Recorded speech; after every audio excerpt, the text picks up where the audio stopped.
Dhritarashtra and Pandu. Shantanu and Satyavati spent their days happily. In due course of time, they had two children, Chitrangad and Vichitravirya. Shantanu returned to heaven as ordained by Brahma. Bhishma crowned the young Chitrangad as the king of Hastinapur. Chitrangad, aggressive and violent by nature, was extremely proud of his ability as a warrior and began challenging anyone and everyone. In one such duet, he was slain by his namesake Gandharva. Chitrangad was not married and had died without leaving any heir to the throne. Bhishma was forced to make Vichitravirya the king after consulting Satyavati.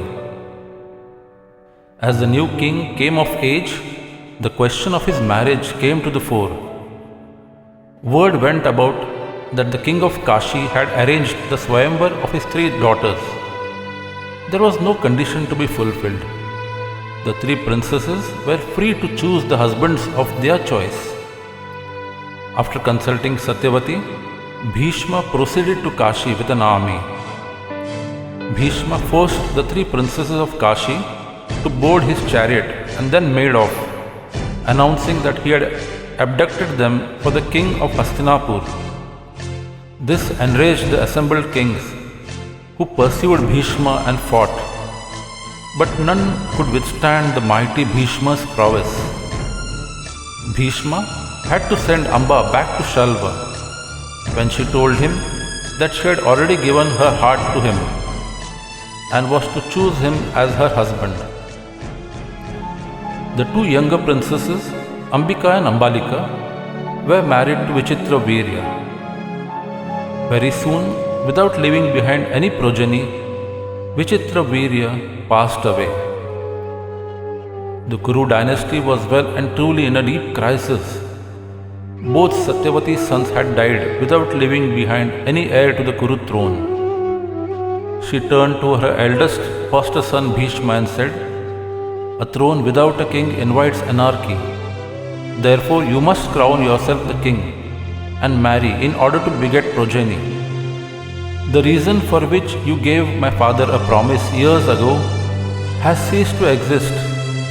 I therefore free you from that promise. Mother, I have willingly forsaken my right to the throne and have also vowed to remain unmarried throughout my life. I shall never forsake my vow, truth and dharma. We must therefore try and ascertain any other means to overcome this crisis." As per Bhishma's advice, Satyavati decided to consult Maharshi Vedavyas. Vyas agreed to help considering the fact that this was an emergency. Satyavati first sent her elder daughter-in-law to the sage to obtain his grace. Ambika was frightened out of her wits when she saw Bhagwan Vyas. She shut her eyes in sheer fright, unable to bear the illustrious form of Vyas. As a result, the son born to her was blind from birth. Satyavati then forced Ambalika, the younger one, to approach Vyas for his blessing. When Ambalika saw the huge rishi, she went pale. Thus the son born to Ambalika was pale and affected. Satyavati was very angry. She once again forced Ambika to approach Vyas. Ambika was too terror-stricken to do so. She sent her maid servant in her place to Bhagwan Vyas.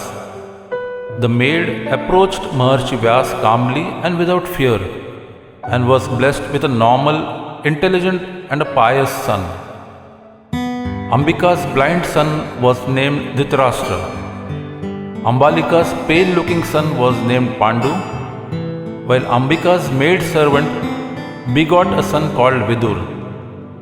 Bhishma personally looked after these kids like a father and arranged for their education in the Vedas, the science of warfare and statecraft. Although blind, Dhritarashtra possessed an extremely powerful physique. Pandu was incomparable in statecraft as well as archery. Vidur's nature lent him to study all the Shastras and the Vedas. He became wise, God-fearing, and a steady follower of Dharma. Though he was the eldest of the brothers, Dhritarashtra could not be crowned king because of his blindness. Vidura too could not be made king on account of his being the son of a maid servant. Bhishma therefore crowned Pandu the king of Hastinapur as soon as he came of age. Pandu was unmatched in valor and was very popular among the citizens. He conquered kings and territories for Hastinapur, and his sound and just administration made the people of Hastinapur look up to him with respect and affection.